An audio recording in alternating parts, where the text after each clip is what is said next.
Salam sejahtera saudara yang kekasih di dalam nama Tuhan Yesus Kristus. Kembali terus kita memikirkan topik kita. Dan sekarang kita akan melihat bagaimana bangsa Israel di dalam masa kekosongan yang cukup menggelisahkan. Dan juga menjadi titik di mana kemerosotan kehidupan umat sangat menyedihkan. Saudaraku, Maleaki pasal 4 ayat 1-6. Maleaki pasal 4 1-6. Demikian firman Tuhan. Bahwa sesungguhnya hari itu datang menyala seperti perapian. Maka semua orang gegabah dan setiap orang yang berbuat fasik menjadi seperti jerami. Dan akan terbakar oleh hari yang datang itu. Firman Tuhan semesta alam. Sampai tidak ditinggalkannya akar dan cabang mereka. Tetapi kamu yang takut akan namaku, bagimu akan terbit surya kebenaran dengan kesembuhan pada sayapnya. Kamu akan keluar dan berjingkrak-jingkrak seperti anak lumbu lepas kandang. Kamu akan menginjak-injak orang fasik, sebab mereka akan menjadi abu di bawah telapak kakimu pada hari yang kusiapkan itu. Firman Tuhan semesta alam. Ingatlah kepada Taurat yang telah kuperintahkan kepada Musa hambaku di Gunung Horeb untuk disampaikan kepada seluruh Israel, yakni ketetapan-ketetapan dan hukum-hukum. Sesungguhnya aku akan mengutus Nabi Elia kepadamu menjelang datangnya hari Tuhan yang besar dan dahsyat itu. Maka ia membuat hati bapak-bapak berbalik kepada anak-anaknya dan hati anak-anak kepada bapak-bapaknya, supaya jangan aku datang memukul bumi sehingga musnah. Saudaraku, ini menjadi sangat menarik untuk kita pikirkan bagaimana Maleaki yang namanya berarti utusanku dipakai oleh Tuhan untuk mengumandangkan sebuah pengharapan terhadap orang-orang Israel di tengah-tengah situasi yang pedih mereka hadapi. Harapannya adalah bahwa mereka yang hidup benar dan taat, mereka akan mengalami kegemilangan, mereka akan mengalami hidup berkemenangan. Tetapi sebaliknya mereka hidup yang gegabah dikatakan, mereka yang bertindak fasik, mereka akan terbakar seperti jerami, hancur lebur tidak karu-karuan. Nah, ini membicarakan tentang bagaimana nantinya akan ada kedatangan Kristus pertama dan kedua itu. Pertama, ia akan datang untuk menyelamatkan dunia, sehingga bagi yang percaya ada keselamatan, namun bagi yang tidak adalah kebinasaan. Maka kedatangan kedua, ia akan menghakimi dunia, ya, sebagai satu periode yang sudah dipersiapkannya, sebagai satu waktu di mana manusia seharusnya sudah sadar akan kebenaran itu. Nah, saudara-saudaraku, pada waktu Maleaki mengumandangkan suara ini, maka ia membicarakan sesuatu yang kemudian menjadi pengharapan bagi orang Israel. Nah, hanya saja ini memang perlu hati-hati membaca Alkitab dan melihat sejarah, ya. Sehingga kalau kita melihat misalnya sepertinya ini menjadi sesuatu final yang selesai, di mana kemudian orang-orang percaya itu dikatakan berjingkrak-jingkrak seperti anak lembu lepas dari kandang, penuh kegirangan begitu ya, penuh kebahagiaan, kemenangan. Nah, ini di mana titiknya?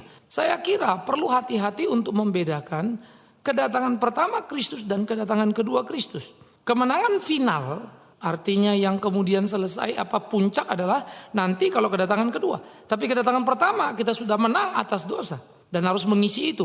Kalau yang kedua kita lepas dari kesementaraan, begitu ya. Ini mesti dipahami dulu. Maka dikatakan bagaimana seharusnya orang-orang percaya itu hidup dalam kehidupan yang benar. Mereka diperintahkan untuk mengingat kepada Taurat yang telah diberikan kepada Musa, hamba Tuhan di Gunung Horeb dikatakan, yang disampaikan kepada seluruh Israel dan ketetapannya. Nah, mereka harus mengingat itu, kembali ke situ untuk hidup takut akan Tuhan. Saudara-saudara, jika saja tiap orang Israel yang mengerti Taurat percaya dengan sungguh, maka pasti mereka akan sampai pada pengenalan akan Kristus. Tapi mereka percaya dan menjadikan itu hanya semacam kekuatan institusi agama menurut keyakinan dirinya dan bukan penaklukan dirinya. Maka yang jadi mereka menyalibkan Yesus Kristus. Persis seperti sunat misalnya. Orang-orang Israel sunat lalu merasa sudah suci. Padahal Musa dengan tegas mengatakan, memang kamu disunat fisik, tetapi pemaknaannya adalah sebetulnya sunat hati, kan begitu. Sehingga yang fisik itu harusnya nampak dalam kualitas moralitasnya. Kualitas lebih tinggi lagi adalah spiritualitasnya. Tetapi ternyata orang-orang Israel hanya melakukan sunat, ya, pada fisik saja, tetapi tidak pada batinianya. Nah, ini perlu kita lihat, mereka menjalankan tetapi sebetulnya esensinya diabaikan. Ya, jadi hanya ritualnya, kehilangan spiritualnya. Begitu juga sebetulnya bagaimana kemudian orang-orang Israel yang belajar Taurat. Mestinya ngerti Taurat, mereka dibawa mengenal Yesus. Tapi mereka tenggelam dalam pemahaman lahirianya tok, begitu ya. Sehingga mereka membuat berbagai aturan-aturan tentang Taurat yang direvisi oleh Yesus. Bagaimana mereka menyelewengkan ini dan itu yang kemudian diperbaiki oleh Tuhan Yesus. Maka Maleakhi mengingatkan kepada orang Israel bahwa nanti dikatakan Tuhan akan mengutus ya Nabi Elia kepada mereka menjelang datangnya hari Tuhan yang besar dan dahsyat itu. Maka ia akan membuat hati bapak-bapak berbalik kepada anak-anaknya dan hati anak-anak kepada bapak-bapaknya, supaya jangan aku datang memukul bumi sehingga musnah. Lah, kalau Tuhan mau memukul bumi sehingga musnah, emang bumi sebelumnya seperti apa? Lalu yang sekarang emangnya seperti apa, kan begitu ya? Toh memang ada kekacauan, toh memang ada kegalauan. Nah maka antara periode datang pertama dan datang kedua itu harus hati-hati. Nah ini yang mesti kita sikapi. Saudara-saudara, Maleakhi kemudian menjadi seorang yang menyuarakan pengharapan ke depan. Maka pada periode kedatangan pertama itu, ya Elia yang diutus itu ternyata dengan segera kita mengetahuinya. Siapa sih Elia itu ternyata? Elia yang diutus itu tentu bukan Elia yang bangkit dari kematiannya. Tetapi Elia itu dikatakan dalam Matius pasal 17 ayat 11 sampai 13. Jawab Yesus, memang Elia akan datang dan memuliakan segala sesuatu dan memulihkan segala sesuatu. Dan aku berkata kepadamu, Elia sudah datang. Tetapi orang tidak mengenal dia dan memperlakukannya menurut kehendak mereka. Demikian juga anak manusia akan menderita oleh mereka. Pada waktu itu mengertilah murid-murid Yesus bahwa ia berbicara tentang Yohanes Pembaptis. Nah, jadi Elia yang dimaksud itu adalah Yohanes Pembaptis. Bagaimana sebetulnya gambarannya adalah Elia menaklukkan nabi-nabi Baal di zamannya. Untuk membawa orang Israel harusnya kembali kepada Tuhan. Tetapi pada waktu itu tidak mau orang ke Israel kembali. Sehingga Elia sempat mengalami kekecewaan. Tapi kemudian Tuhan memberikan 7.000 Israel sejati. Ya, kepada Elia yang menjadi penghiburan.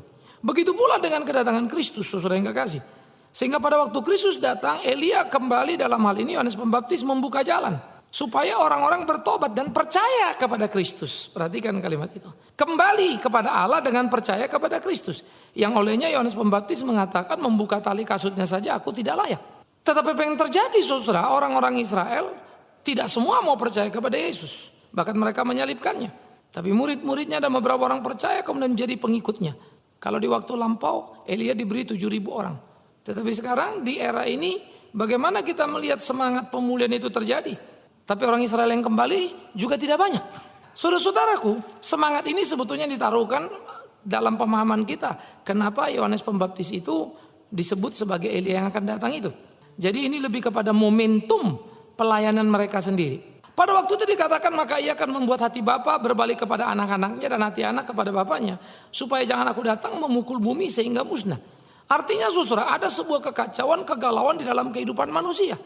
Di mana manusia hidup di dalam porak-poranda. Sudah mengabaikan apa yang dibilang tadi, yaitu supaya orang itu ingat Taurat yang telah diperintahkan kepada Musa. Di mana Taurat itu menetapkan, mengingatkan kepada orang-orang Israel, ajarkanlah kepada anakmu berulang kali. Akulah Tuhan Allahmu, gitu ya, yang telah menyelamatkan kamu dari perbudakan di Mesir dan seterusnya dan seterusnya. Tetapi rupa-rupanya orang-orang Israel sudah mengabaikan perintah itu, sehingga terjadi pemerosotan nilai di dalam kehidupan keberagamaan atau dalam kehidupan keberimanan orang Israel. Sehingga persoalan-persoalan seperti ini harus dibereskan dengan kembali kepada kebenaran firman itu. Nah, wujud daripada kekacauan itu diambil dalam skop yang kecil yaitu keluarga. Bagaimana dikatakan hati bapa berbalik pada anaknya, bapaknya begitu ya. Artinya ada satu perdamaian yang hidup di dalam takut akan Tuhan. Yang semestinya saling mencinta dan mengasihi sudah seharusnya demikian. Yang direpresentasikan dalam kehidupan sebuah keluarga, saudara. Ini menarik dan penting untuk kita pikirkan. Harusnya hidup itulah yang kita hidupi dalam kehidupan seharian kita. Sehingga kita betul-betul hidup di dalam terang kebenaran firman Tuhan. Sehingga kita betul-betul hidup melakukan apa yang menjadi kehendak Tuhan. Sehingga kita betul-betul melakoni tiap pergumulan kehidupan kita. Ini perlu. Nah oleh karena itu saudara yang kekasih, apa yang dibicarakan oleh Maleakhi memandang jauh ke depan, mengacu kepada Kristus, tapi dalam momentum kedatangan pertama dan kedatangan dua sekaligus. Sehingga ini harus hati-hati dipahami. Ya. Tetapi kedatangan pertama, kedatangan kedua adalah dua kedatangan yang tidak bisa dipisahkan. Ini saling berkaitan erat. Ini menjadi penting bagi kita.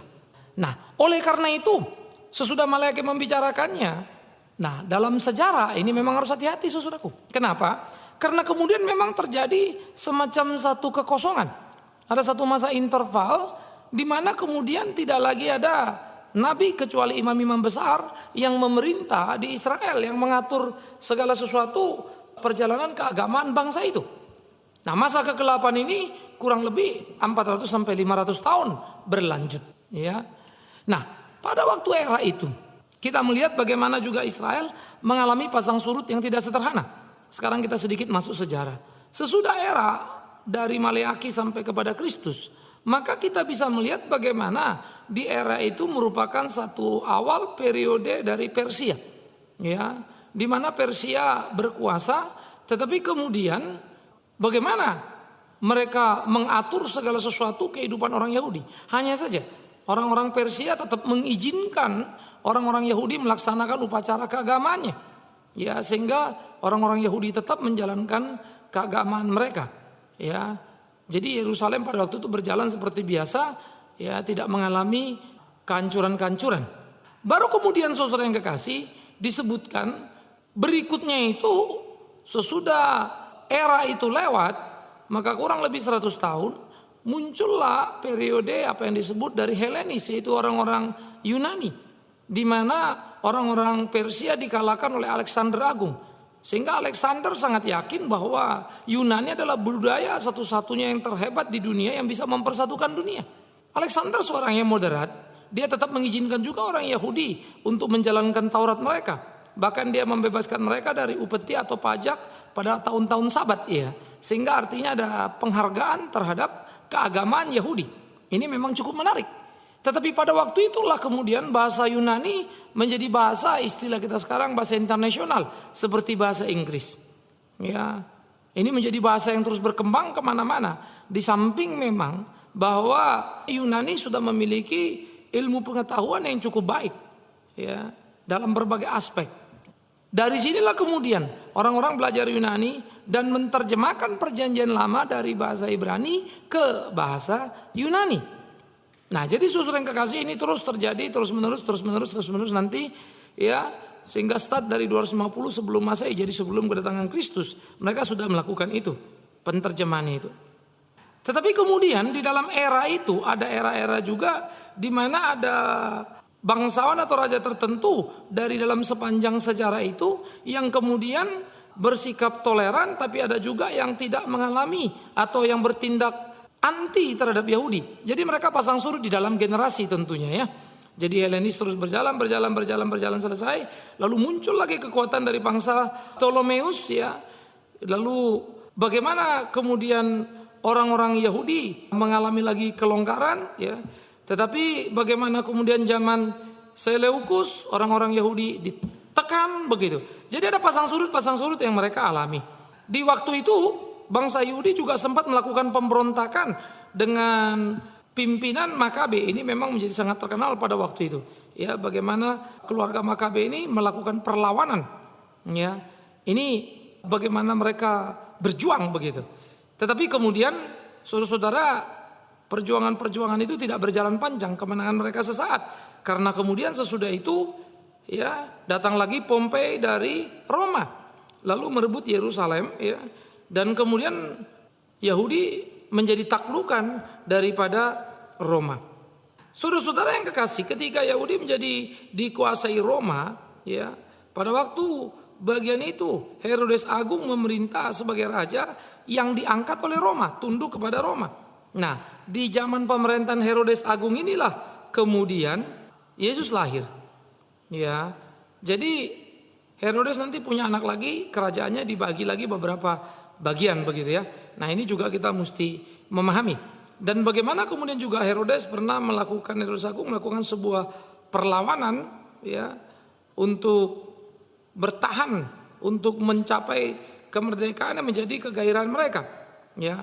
Tetapi kemudian tetap mereka tidak mampu untuk memerdekakannya. Jadi kalah juga begitu. Nah, saudara-saudara, masa-masa dari 400 sampai 500 tahun kosong itu artinya bangsa Israel gonta-ganti mengalami kepahitan kegetiran, maka pada masa itu ingat tadi tidak lagi ada suara nabi. Oke. Jadi imam-imam besarlah yang berperan di kalangan kehidupan orang-orang Yahudi. Nanti disinilah munculnya kelompok yang menyebut diri sebagai Farisi, begitu ya. Lalu ada juga nanti Saduki. Ini berkembang terus. Jadi saudara yang kekasih, di dalam kehidupan orang Yahudi pun terjadi blok-blokan. Jadi terjadi faksi atau terjadi kalau istilah sekarang denominasi, begitu ya. Jadi ada denominasi Farisi, ada denominasinya Saduki. Lalu ada juga kelompok Eseni yang lain lagi, yang mereka kemudian mengasingkan diri, menganggap orang-orang yang di luar itu sudah najis. Jadi mereka mempunyai komunitas tersendiri, begitu. Jadi kita melihat ada berbagai hal yang terjadi dalam kehidupan Israel. Nah, ini kita mesti hati-hati sekali. Jadi orang Yahudi pun terdiri dari beberapa denominasi. Jangan pikir nggak ada. Ada. Maka yang namanya Farisi Saduki itu nggak pernah bisa akur itu. Ya, ribut terus. Mereka hanya akur ketika menghadapi Yesus Kristus. Nah, kekosongan masa inilah sampai kemudian lewat Yesus Kristus datang. Ya. Lalu bagaimana dia memulai pelayanannya dan Yohanes Pembaptis membuka jalan. Nah, itu menjadi cerita Injil. Jadi kita kemudian melihat saudara yang kekasih bahwa ada satu masa di mana Israel gonta-ganti yang menjajahnya. Itu jauh. Jadi sesudah pulang dari pembuangan di Babel. Nanti ke depan tentu panjang lagi. Sesudah Yesus masih lagi terus. Bola balik sampai 1948 nanti mereka baru merdeka. Ya, dan kembali menjadi Israel. Nah, jadi di dalam masa kekosongan orang Israel mengalami kegetiran kepahitan. Tetapi kemudian mereka mendapatkan janji yang diteguhkan dan digenapi pada kedatangan Kristus yang pertama. Dan akan menjadi satu penyempurnaan tuntas pada kedatangan Kristus kedua. Artinya yang pertama emang gak sempurna Pak. Sempurna untuk keselamatan. Tapi yang kedua sempurna karena dunia pun akan diberikan bukan lagi yang sekarang tetapi dunia yang baru, itu maksudnya. Ya, sehingga bukan lagi kesementaraan tapi kekekalan. Nah, oleh karena itu di dalam kita memahami Alkitab perlu satu kehati-hatian. Baik, kita mulai sekarang. Jarak antara perjanjian lama ke perjanjian baru ada apa yang disebut masa kekosongan. Masa kekosongan itu berlangsung 400 sampai 500 tahun. Oke, itu masa kekosongan. Pada waktu masa kekosongan ada periode Persia, di situ ada Persia yang berkuasa, lalu ada Helenis atau Yunani, ya, Hasmoneus, lalu kemudian Roma dan seterusnya. Ya, sampailah ke zaman Kristus. Oke. Nah, di zaman Yesus Kristus, Elia yang dinubuatkan sudah datang, yaitu Yohanes Pembaptis. Dialah yang membuka jalan bagi Yesus, meminta semua orang untuk kembali kepada jalan yang benar, yaitu Kristus itu. Dan Yesus kemudian menjadi juru selamat yang menyatakan diri itu, yang memberikan pengharapan kepada dunia.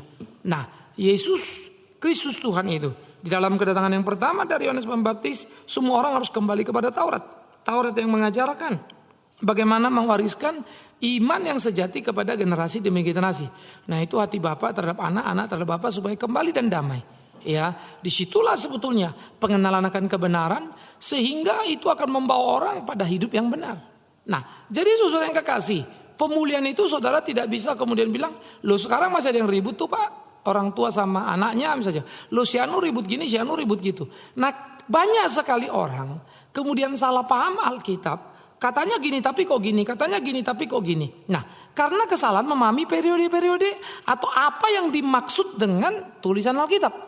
Memang celaka lagi ketika ada pengkhotbah mencomot lalu mengkhotbahkannya ceplok begitu aja, ya. Lalu orang dengar, oke aja tuh khotbah, tapi kenyataannya begini tuh. Kenyataannya lain kan gitu. Lalu bingunglah semua orang. Apakah janji Tuhan ini bohong? Apakah janji Tuhan ini tidak benar? Apakah janji Tuhan ini palsu? Maka saya akan berkata tentu tidak. Tapi kita salah memahami itu iya. Salah mengkhotbahkan itu iya. Itu fakta yang tidak terbantah. Yang seharusnya perlu perlu kesadaran dari kita. Untuk memperbaiki diri, merevisi tiap apa yang tidak tepat tadi. Sehingga dengan demikian kita mau belajar untuk mengerti kehendak Allah di dalam kesejatian yang sesungguh-sungguhnya. Nah, jadi saudaraku yang kekasih, disinilah seharusnya kita memahami, mengerti bagaimana periode sejarah perlu menjadi pembelajaran kita. Karena jangan lupa, perjalanan bangsa Israel adalah perjalanan histori atau sejarah.